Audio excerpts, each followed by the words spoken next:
The Secrets of Technology is brought to you by the StarQuest Production Network and is made possible by our many generous patrons. If you'd like to support the podcast, please visit sqpn.com/give.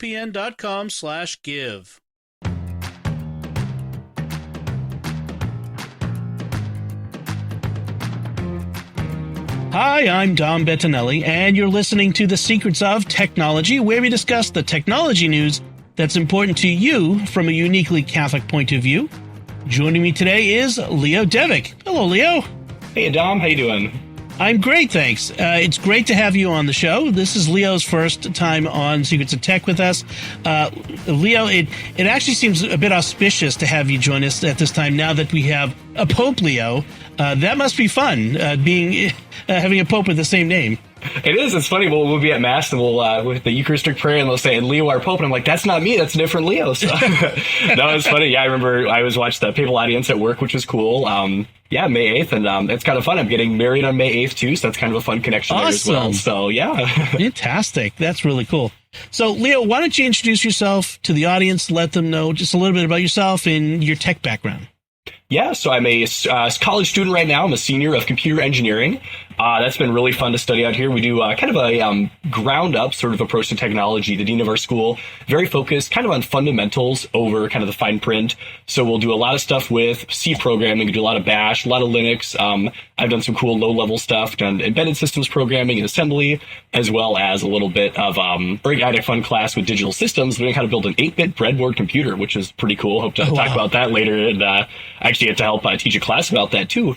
I also work as a web developer. I full-time there. So, yeah, balancing full-time job, full-time school, which is pretty good. Getting married in less than 6 months, which is exciting.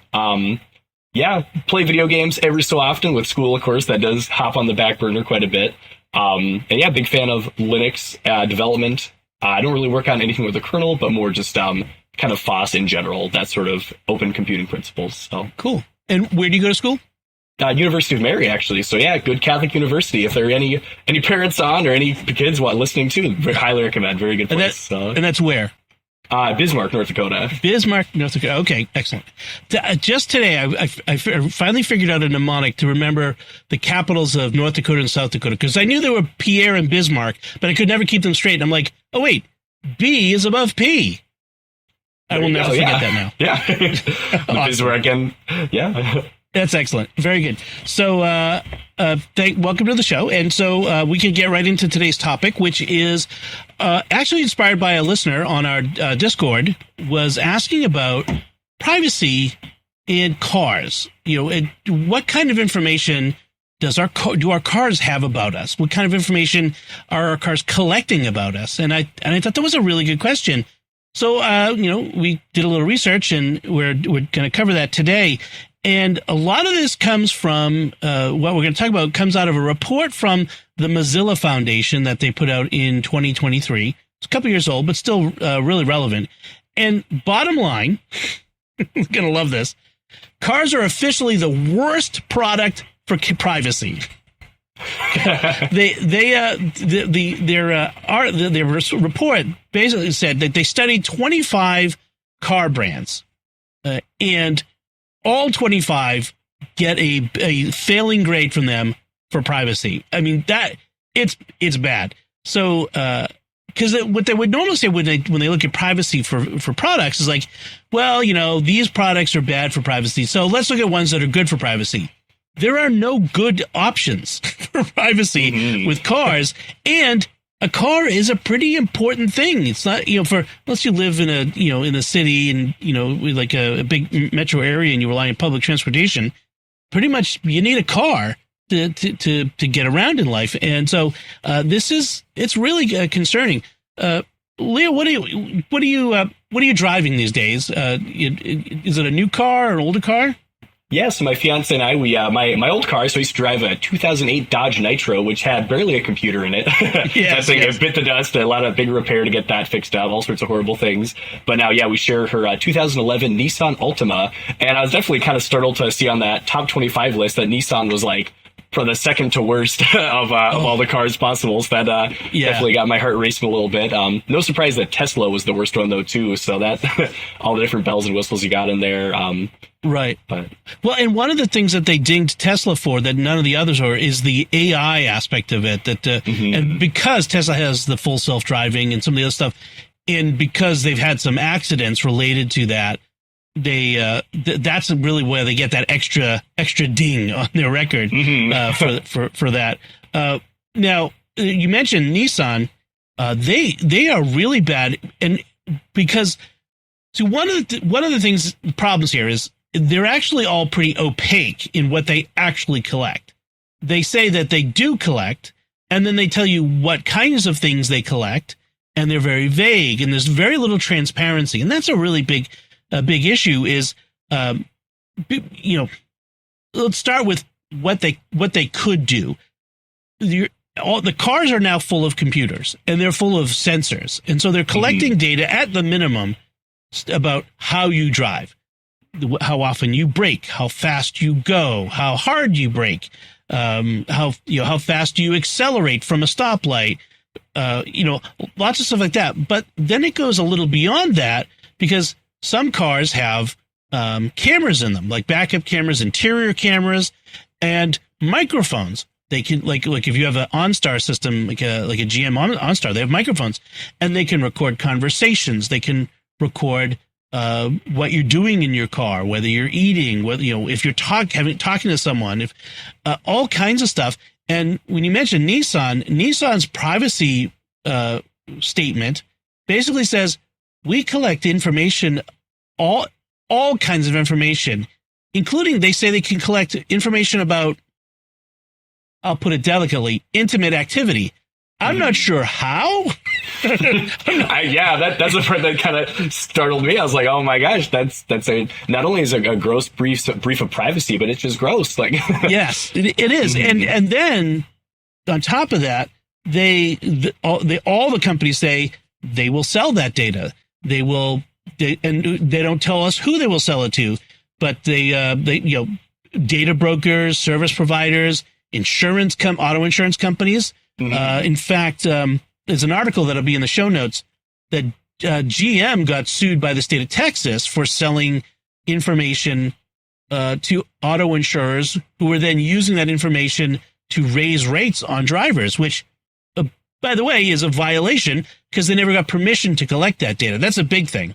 Is they need to get consent, and they're not getting consent on a lot of this stuff. Yeah, it's horribly dystopian. It just feels like, because so many people need a car nowadays, like, where I live here in Bismarck, public transportation isn't the best. A lot of cities in the Midwest don't have the best of public transportation, so buses aren't even an option. And everyone's got to drive a car, and when your car is spying on you, like, that's, that definitely just feels so, a gross misuse of kind of the privilege of, like, the relationship between the consumer and the car companies.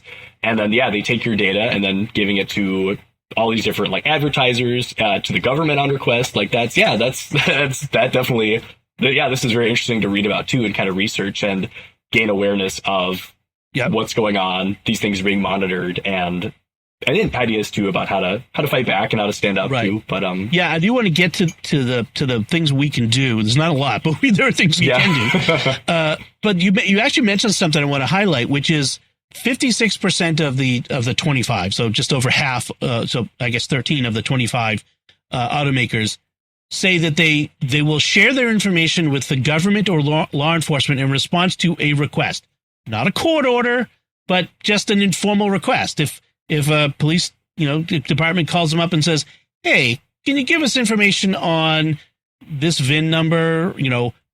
The demographics, the whatever driving information or anything whatsoever." I mean, that's concerning that that they'll just hand over this information to a government. And there's the usual, well, if you're not doing anything wrong, hey, there are enough people who have been harassed by bad government officials, or enough people who've gone to jail for things that they didn't, falsely accused, that sort of thing. I get a court order. There's a reason why, we require those things for, handing over information. And these car companies should be doing better about that sort of thing. Mm-hmm. Yeah, no, just even trusting the report of a car versus like a real person, eyewitness reports. I mean, technology is good, but actually a quote from Monsignor Shea, the president out here, he says, technology makes all these promises, but in the end, it always lies. And I think about that a lot working in tech, a lot of big promises. And yeah, everything, especially in the world of web, data transfer, things get corrupted. And going to prison over your car being faulty would be really awful. And that's a horrible future. Hopefully that doesn't tend that way, but. Because that's an important point. Data is just data. It has to be interpreted. And it's not like TV. And that's a big problem. It's like, you on TV, let's pull up the GPS data on their car. And, now we know exactly where they went. It doesn't work quite that way. It is not as simple as that. Data has to be, it always is interpreted, always has to be what's missing, what's there. We interpolate the missing data. So it's important that, that due diligence is done when they're doing these investigations. It's not just willy-nilly. There's another aspect too, which is data security. There is very little, how do I put it? The companies themselves, the automakers, and then the companies they sell to, there's very little transparency about how well they secure this data from bad actors, because that's so, all right. So let's say that the police and the government are on the up and up. We have good police, good government, but when that data gets stolen by bad actors who then manipulate that data to scam us, to, I've had situations where the scammer had lots of information about me, personal information, and it was very tricky to not fall for it. Like, wow, they have a lot of information. Maybe this is real. The more information they have about you, the harder it is to detect that it's a scam. And this sort of information is out there. And it's not just automakers. All our tech is collecting data these days. So, the social engineering prospectives for cars is astronomical. I think some of the reports were saying, too, that they were unsure, or it was blatantly said that some of the data that's stored in your car isn't even encrypted either, which is kind of crazy. So, right. Yeah, I remember for a training a while ago, I saw there was a guy, a German hacker, and he's like, at 19 years old, I learned how to do this. And he pushes a button on the keyboard, and like there's some fancy car behind him, and it like lights up, starts blaring, all the doors open up. And I know we just had a video on smart home horror stories, so that kind of definitely echoes with this too. So you've got the ability to hack in somebody's car, not only to steal their car and have a new car, but to take this data too. Just definitely not good. And sometimes we unintentionally turn over more data than we want, because when we connect our phones to the car, like through Bluetooth or whatever, sometimes like my 2013 Honda will ask, "Hey, do you want to upload your phone book, your address book to the car?" And if anybody, any app, any technology asks to upload your address book, say no, for the sake of everyone in your address book, please, because what you're doing is you're giving away all those other people's information, and that information isn't just staying in your address book. Like when people are like, oh, they're spying on me because I talked to someone about this thing, and then right away I got an ad for it.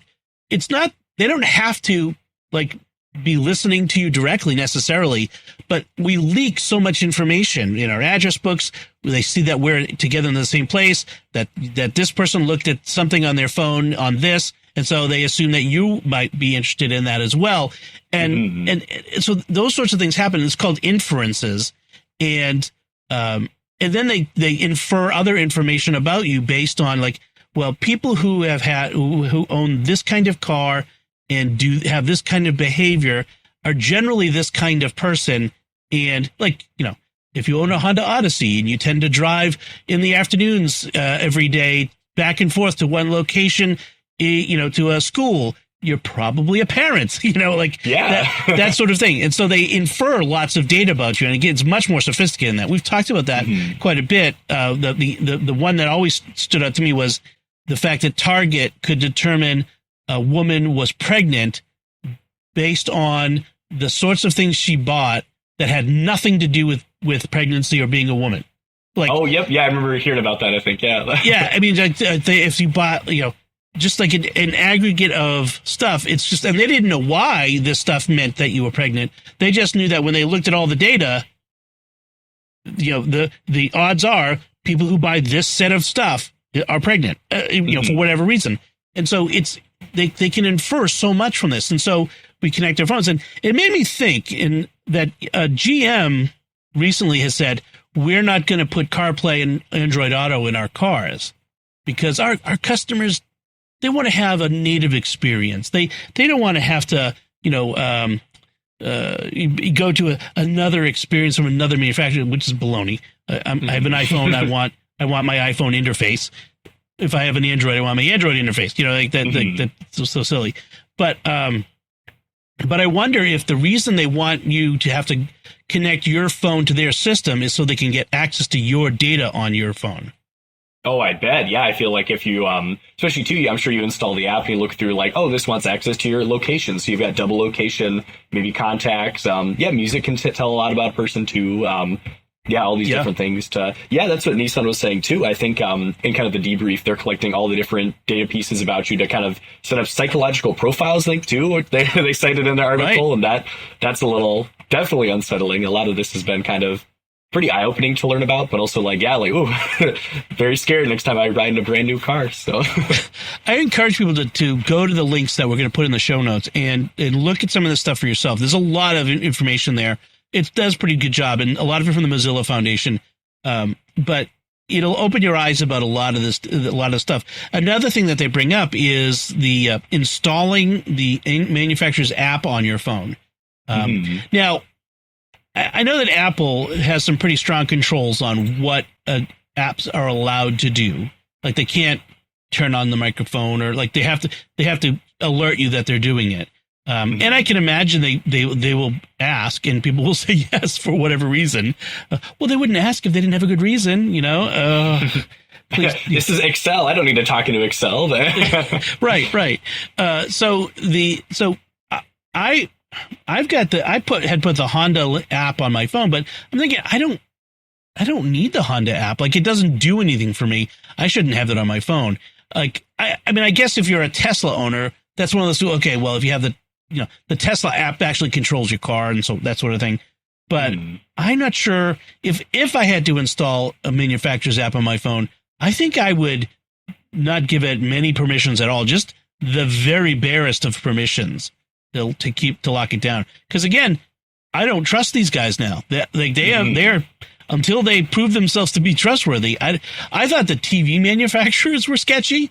The famous Samsung privacy statement from a few years ago, where they said they have microphones in their TVs, and so their privacy statement said they could record the room.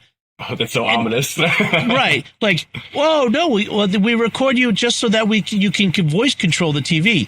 But that's not what the privacy statement said. It said it could also just record. That's why I've never connected. I have Samsung TV, but I will never connect it to Wi-Fi or Ethernet. Never going to go there. But the problem is that the car companies, they just have all of this data now, and a lot of cars are internet connected on their own. They don't even need your phone to connect to the internet.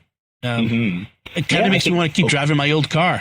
Right? Yeah, I'm like hoping to hop in when I search for a new one, look for a nice brand new 2013, 2014, and hopefully keep it running. So exactly. Yeah. I mean, you have to go pretty far back to get cars without sophisticated computers. I mean, cars have had electronic ignition control and that sort of stuff for ages, for decades. But just, this more sophisticated computing, it's been there for at least a decade or more. So I want to talk to the guy who said, hey, don't use your cell phone when you drive. Also, here's like a full on like a tablet or a TV here in your car. You can just take a look at while you're driving. And yeah, we had I think we had a minivan we rented once, and having to use like digital controls to turn up and down the volume as the driver is crazy. So that's another point against smart cars or intelligent cars. So right. So the Electronic Frontier Foundation has a guide, and we'll put the link in the show notes, of course. How to figure out what your car knows about you and opt out of sharing when you can. And so it's a decent list, a decent, explanation of what you can do. There's not a lot. Some of it requires jumping through some hoops. So the first is figure out what your car is collecting about you. And we'll get to that in a second. And then check the privacy options in your car's apps and infotainment system. So if you, like I said, if you have a manufacturer's app, go into the app settings and look for anything that has anything about data sharing options and turn it off. Data usage, data privacy, that sort of thing. Opt out of sharing with third parties. Just in general, I'll just say as a general rule, anytime any app, anything asks if I would allow them to share my data with a third party, it's always no. There is no benefit to you as a person to share your information with a third party. I want you to, like, this company, this tech, this app, to use my data to serve me right here and right now, and that's it. I don't want you to use that data for anything else. The sad thing is that data is worth a lot, and so it's in their interest, but it's not in your interest. So that's a big one.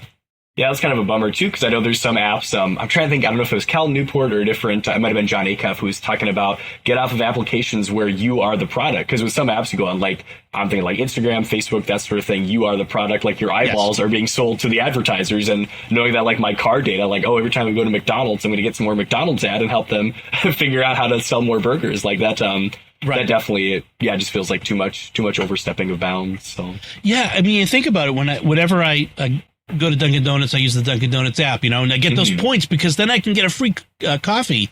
But every time you use the app to order something, that's data. That's data they're collecting about you specifically. Now, sometimes I don't care. You know what I mean? Like, I'm getting enough in return. I get a free coffee and a donut. That's not, that's whatever. And then somebody knows that I have, coffee and a donut once in a while. But then you get like the Nissan creepy thing, and it's like, that is more information about me than I want anyone to have. And so it's always a balancing, So that's really good, a good point to make. But in general, my general rule is no third party sharing. First party, with say Dunkin' Donuts, sure. Yeah. But I don't want you sharing that with, selling that information, which is what that is. Yeah. Then another one is, what was I going to say? And other options about sharing with insurance companies. That's another one. So they different auto manufacturers have different ways of calling it, but like Toyota has something called Insure Connect. Kia has something called Driving Score. So GM has something called Smart Driver, Honda Driver Feedback, Mitsubishi Driving Score. If any of those options are show up, there's a good chance that they're sharing that data with an insurance company. So again, in your best interest to turn that off, and that's both whether it's the app on your phone and the car's infotainment center. That's those two things. So then you can file a privacy request with the car manufacturer to see what they collected about you. That we don't always know that. Some states have a data privacy laws, and some car companies provide this information regardless. And the link in the show notes to the EFS website, they have links to all the major manufacturers, so their privacy request pages. So you can go through that. Some of them you'll sometimes need to jump through a couple hoops because they're trying to make it harder for you. But in general, That's the thing I noticed too. Yeah, because there's a list of states that you can file a request to not sell or share information. Kind of different state data privacy acts. And it's kind of a bummer to see that my state and a couple other ones weren't on the list too. So that almost makes me want to reach out to a senator and say, hey, as a constituent, like let's get some more better data privacy. Don't let this continue to keep going. Like keep these companies accountable and keep our data safe and private. So exactly. So and once they give you that information, and it can be in a lot of different formats, by the way. Again, that it's not in their best interest to make it easy for you. So they could send you a CSV file. It could be a PDF. I wouldn't be surprised if it was some of them do it in JSON files, just any way to hide what they're actually doing. So you may have to, figure out a way to get the data in a format that you can understand it. But definitely something to think about. One thing you could do, as I was just thinking about, is you could take that file and drop it into one of the LLMs like Claude or ChatGPT and say, "Hey, parse this for me. What does it say?" Tell it what it is, and then say, "Now tell me what this file is telling me." That's actually probably would work. Yeah, that'd be a good use. Good use for AI. There we go. Crunching big numbers. That's the big thing. Yes. Diving through lots of data. I've done that with the service terms of service that I get with software and stuff. I'll sometimes copy that in and say, "Are there any red flags in this? Anything I need to know?" And so they will often, just highlight a few things. It's usually the standard things. Yeah. Yeah. So there'll be a couple links to some news stories about how the FTC, Federal Trade Commission, banned GM from sharing driving data. Again, I mentioned this before, because of a Texas lawsuit, the state of Texas.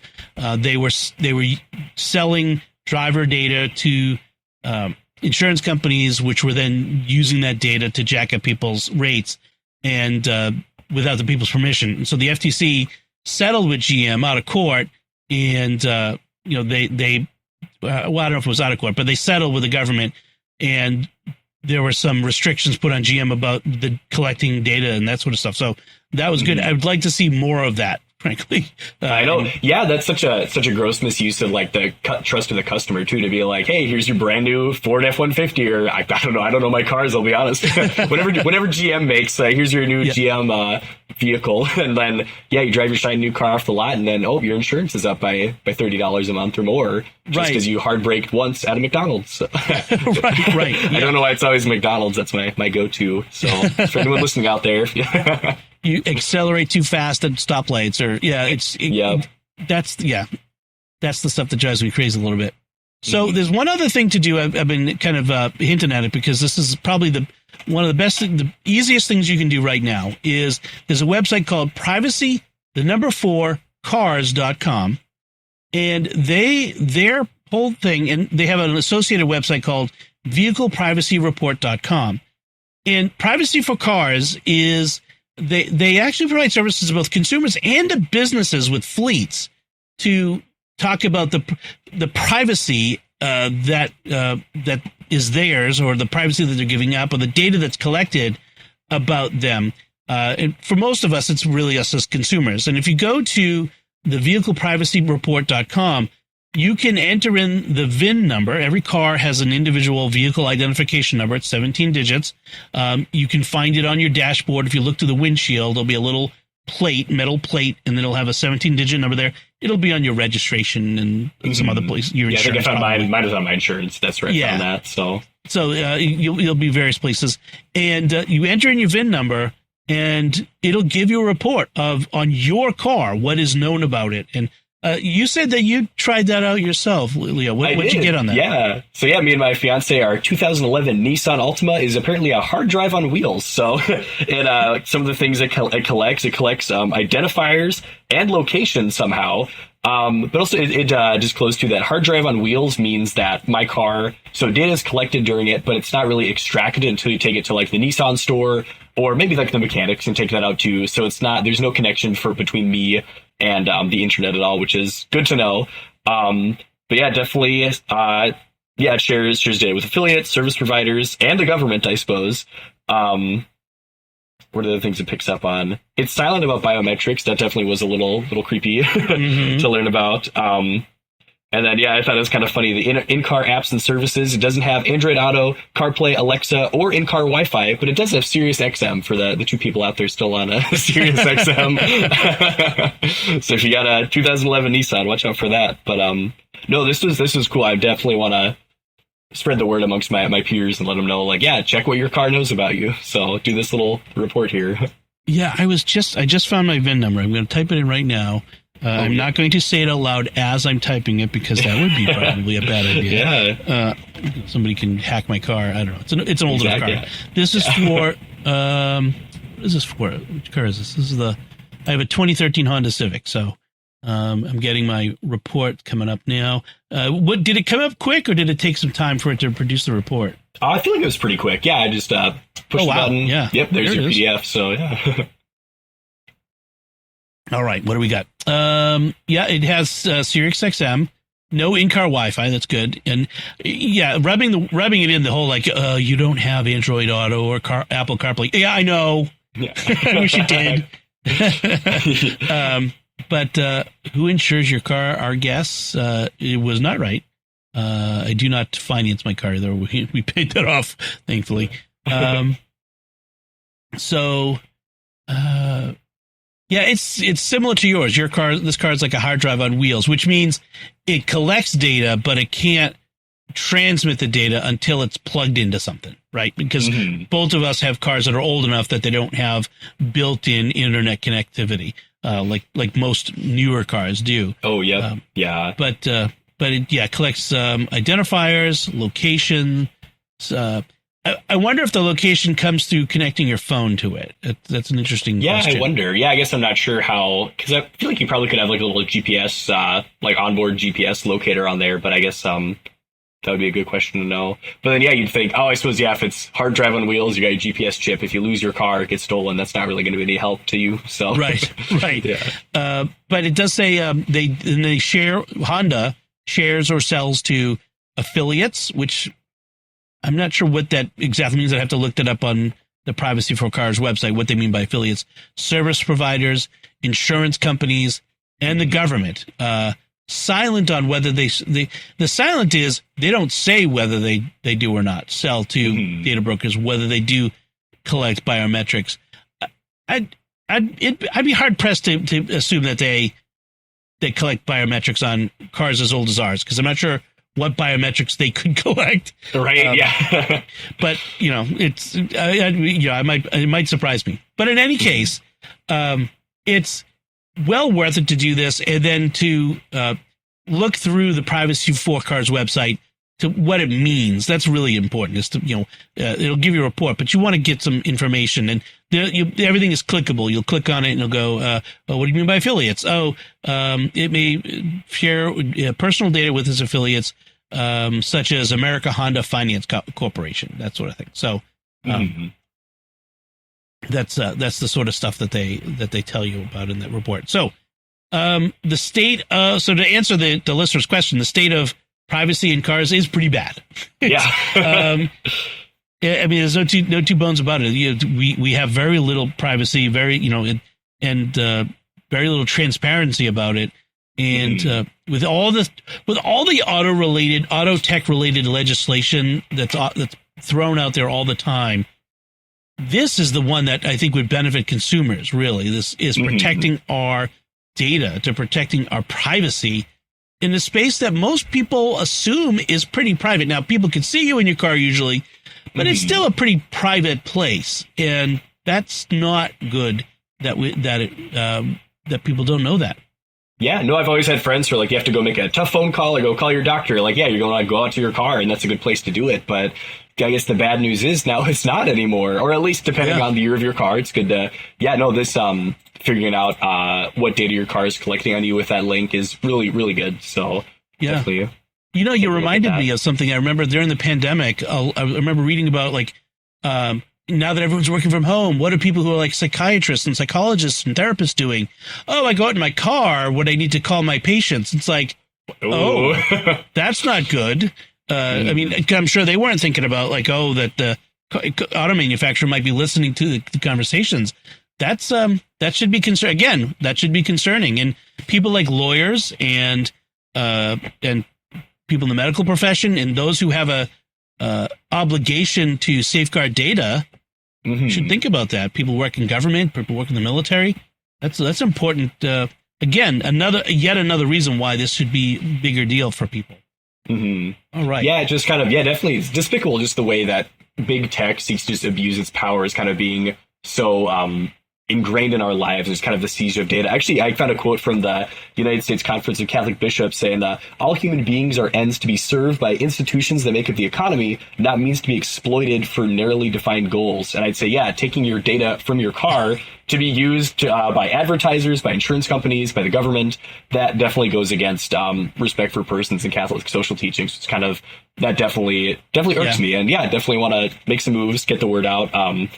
Digital privacy is such an important thing, and as a Zoomer myself, a Gen Zer, I think it's really important for us digital natives to not give so much away, because it really is so important to be private and to have your thoughts be your own and not tell people what you want to know, but not all your life. That's too much. That's a really good point you're making there, because for people like me, I'm Gen X, we didn't grow up with this, and so I think we could tend to be a little naive about what tech can do.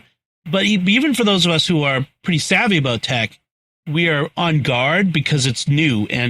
But if you grew up immersed in it, if if you're probably old enough to remember a time before smartphones, but just barely. Yeah, I think I encountered like the awesome. I never had a Nokia. I think we had some fun. I remember phone buttons, the slidey keyboard phones. Oh, those are so cool. I had one of those. Those are awesome.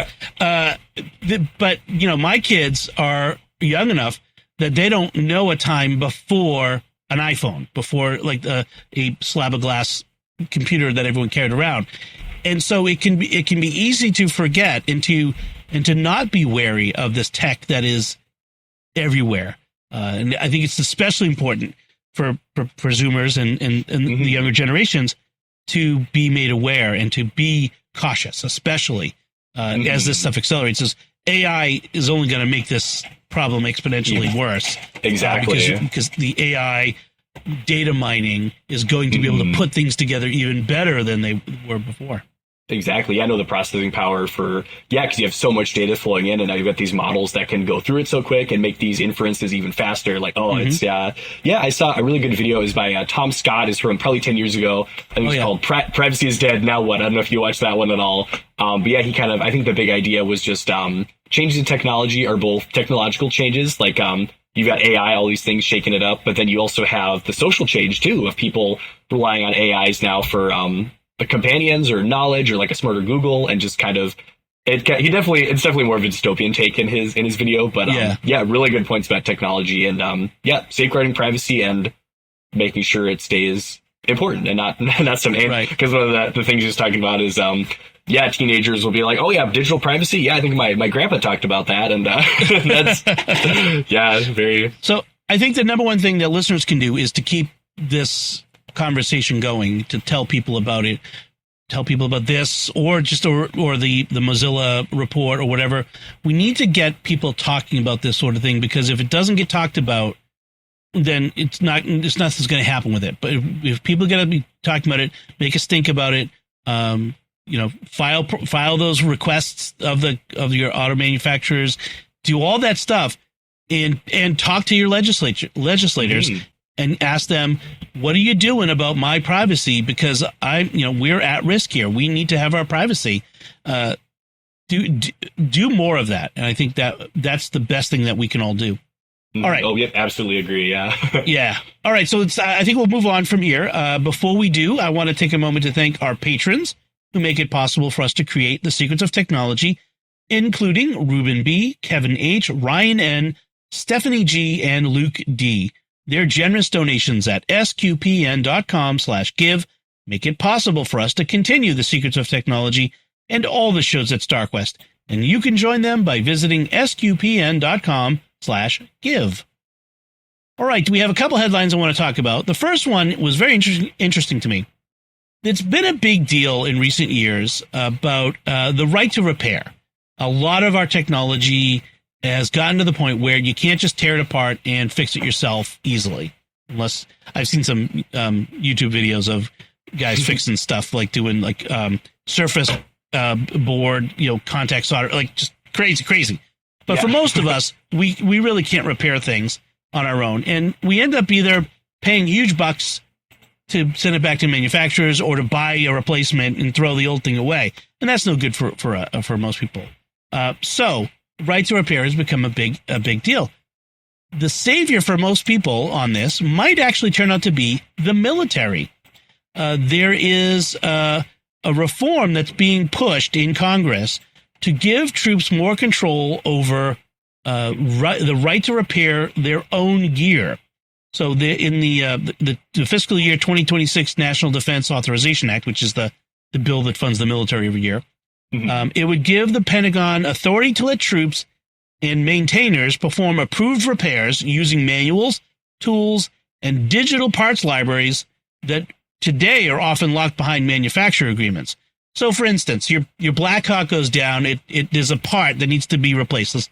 Let's say a valve, just a hydraulic valve, and today you have in order to be replaced, they have to send out to the manufacturer, to Sikorsky, or to the subcontractor, and they have to pull it from the shelves and have it shipped to them and have an approved mechanic install. It can be crazy when it's just a valve that maybe with the 3D printing technology that we have now, especially in the military, has some great metal 3D printing, or other types of ready making of parts or that sort of thing.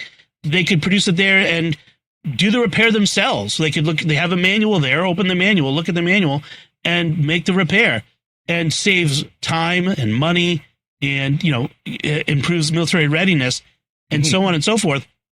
And so some folks are saying, if we can get this passed in this bill, this could actually help everyone else who's the civilian world with the same right to repair stuff. It sets a precedent.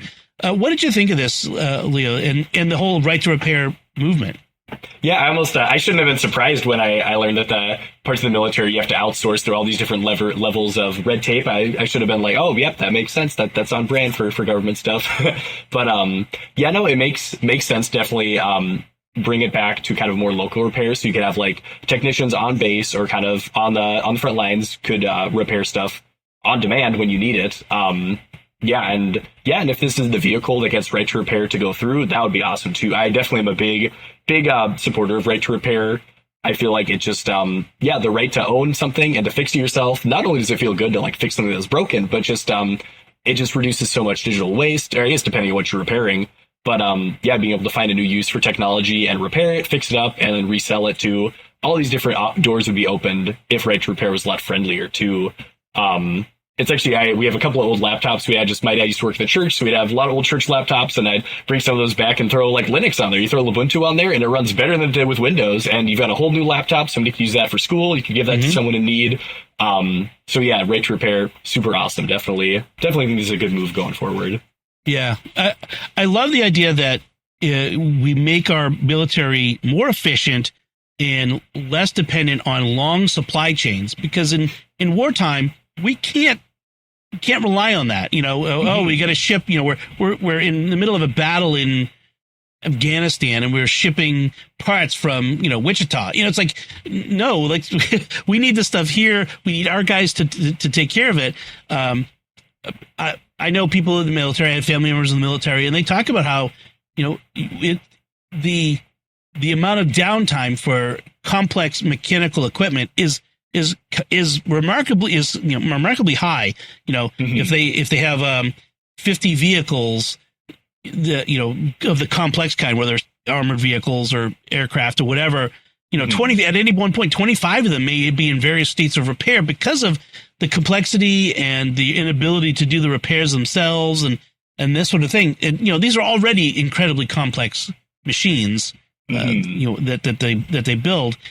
So this sort of thing would be great. And if it gives small businesses the ability to compete, that's another aspect of it, is small businesses that are near the base with machinists and millwrights who can build to spec. They can build to the specification. They would get the opportunity to get contracts to serve that base and that unit, and not have to rely on a massive contractor many states away. That sort of thing would be excellent as well. So I think this is a great idea. It's called the Warrior Right to Repair Act, and I think getting right to repair out there even more is it would be great. I agree with that.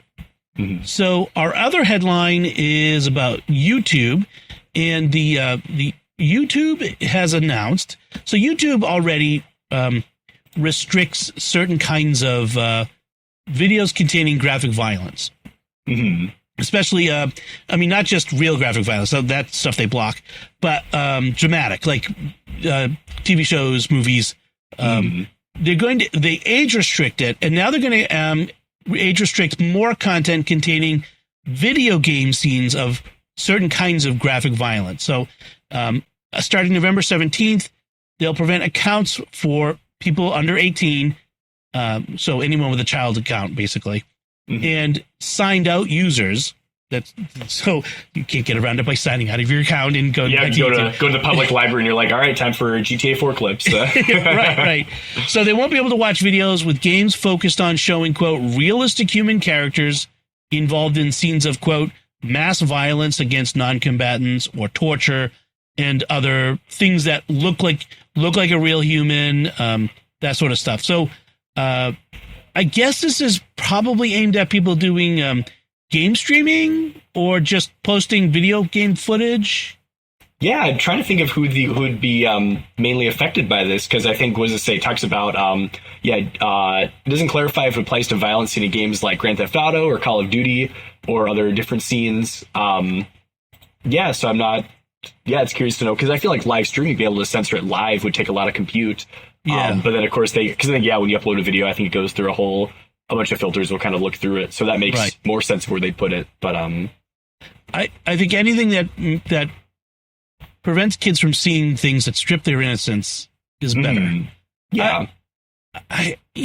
When I was young, I went my whole childhood without seeing, graphic videos of people dying and being tortured and all the other awful stuff that the internet has brought to us. And now I think about just how people in your generation have had so much of the stuff comes right into your bedroom, and as a kid and playing I'm not a shrinking violet when it comes to violent video games. Like, I don't think playing Call of Duty makes you want to become a mass murderer or anything like that.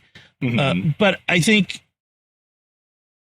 there is a desensitization that happens, and more than just making you violent, it makes you less sympathetic, I think. Yeah. It turns real violent action into almost like the video game itself. It makes it less real. So that when you see, you can see videos on social media today of people dying and, helicopter gun footage and, there's real videos. Like, it always bothers me because I always want to pray for the person who's dying on screen there. But I feel like it can desensitize you to the real violence when you see it. And that's the thing that bothers me. So I'm glad that YouTube is taking action to, at some level, help parents protect the kids, because it comes down to parents. It's our job to protect our kids, but to give us the tools to help. So I applaud exactly on that. Yes, that's good. Good steps. I definitely echo that. Yeah, video game. I don't think video games directly cause violence. Actually, one of the I think I've kind of held for a while.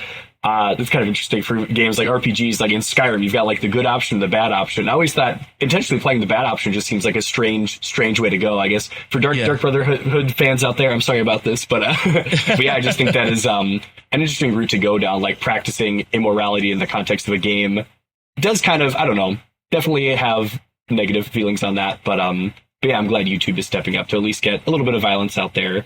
Removed from out there, kind of clean up our internet a little more. So good, yeah, good job, YouTube. You don't get that often from me, Google, but this time you get it.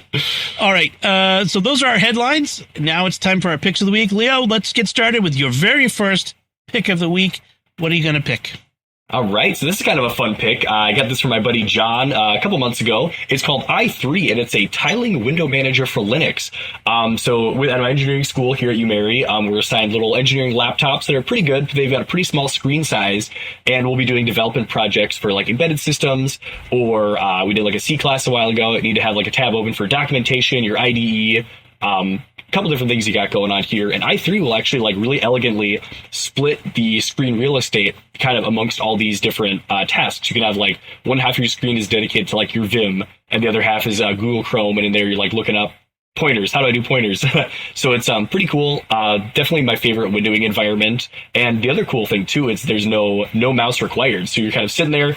I'm a big Vim user. I don't know if I've talked about that yet, but yeah, keyboard for life. That's the way we go. So if you can navigate your operating system using just a keyboard, you can jump into Vim, jump into the shell, jump between windows just without taking your hands off the keyboard. That is really cool. I feel like productivity goes up a lot higher. Definitely is a fun computing experience. So yeah, I think link in the show notes there for i3. I think for Linux, I run Ubuntu and Lubuntu. I think you just get that with apt-get. Arch, you're on your own. you know this. If you use Arch, you know. Yep. Awesome. That's great. I love window management apps. I have it on my Mac. I use Moom on mine, and I love being able to move the windows around and put them in places. I mean, I'm a big believer in like you can never have enough screen real estate. I have two 27-inch monitors in front of me. If I could have four, I would. I mean, I love screen real estate. But even then, my screens are always full of stuff, and I want to, tile things. I want to put things so I can access it. And so I love a good tile manager. So if you're a Linux user, check out i3. That's great. So my pick this week is a little bit of, it's a service more than a single piece of software. It's called Pushover. It works on pretty much everything. Android, iPhone and iPad, Mac, PC, Windows, Linux. It works on all of them. And what it is it's a push notification service where you decide what the notification is being pushed to you. So what does that mean? So they have an API where you could program in Python, JavaScript. There's a whole bunch of languages you can use where you can set up things that will notify you of stuff, whatever you want, you could program it. But they also have integrations. And so with automation services like IFTTT or Zapier, which what that means is anything on the internet at that point can notify you. WordPress, they have integrations with WordPress, WooCommerce, which is an e-commerce system that integrates into WordPress natively, GitHub, Home Assistant and Home Bridge. So you have like smart home stuff. And so very simply, it's just a simple way of having it notify you through notifications I do on my phone when something happens. If your site goes down, you could have an integration for that so that you get a notification that your site is no longer active. I have it so that every time one of our show publishes, I get a notification to make sure that it actually happens. Yeah.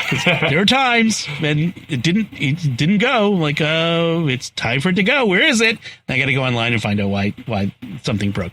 Yeah. It also works with Keyboard Maestro on the Mac, which is automation, which basically means when you have things like Keyboard Maestro or Zapier or IFTTT, it means you can get notifications of virtually anything, of an email, of a process finishing. Like, if I'm rendering a video and I want to be able to go away, but I want to be notified when the video is done rendering, boom, I can get a render. If somebody turns off a light in my house, well, with Homebridge or Home Assistant, I can get a notification if someone's flipped off the light or turned on a light that they shouldn't have turned on or whatever, or any other sensor thing that can act like a sensor. So it's really great. Pushover. It's at pushover.net, and they have great help settings. So someone like me, I'm not a programmer, so I use the integrations.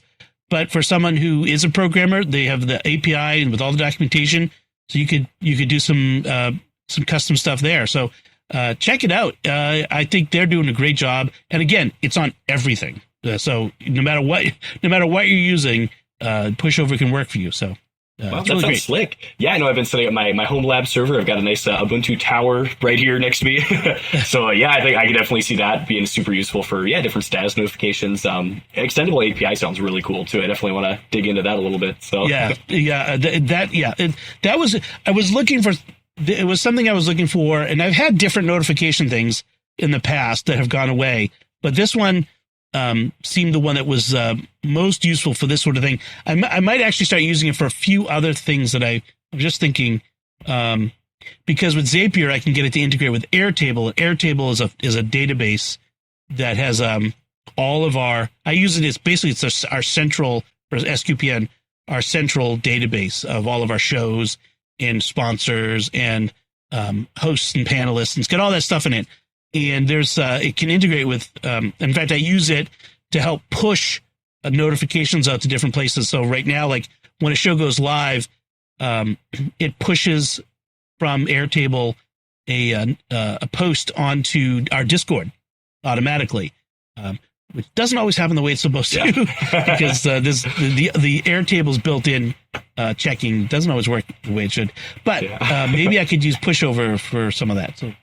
So just check it out. If you have any needs for like notification stuff, definitely check it out. I'd love to hear what interesting ways people are using it. If you've come up with an interesting idea, go to our Discord and or send us an email and let us know. All right, so that is it for our show. We've covered everything, and so I want to encourage all of our listeners to let us know what you thought of our discussion. If you have any feedback, anything you want to say about anything we've talked about today, you can do that by going to sqpn.com/technology or the StarQuest Facebook page, facebook.com/StarQuestMedia. Send an email to technology@sqpn.com. Visit the StarQuest Discord community at sqpn.com/Discord, and you'll find links from our discussion and picks of the week on our show notes at starquest.fm/TEC321. Remember to like each episode wherever you find us on social media, whether it's Facebook, on X, where we're at SQPN. We're also on Instagram these days, so you can find us over there at StarQuest Network, I think is the way I put it. Yeah, StarQuest Network. Leave us comments. We love to hear from you.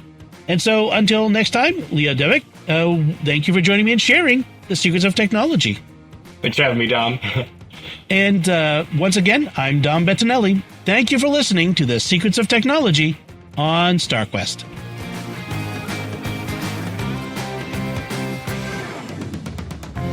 Here's another show on the StarQuest Network you're sure to enjoy, The Catholics of Oz. Find it wherever fine podcasts are found, or at sqpn.com/Oz.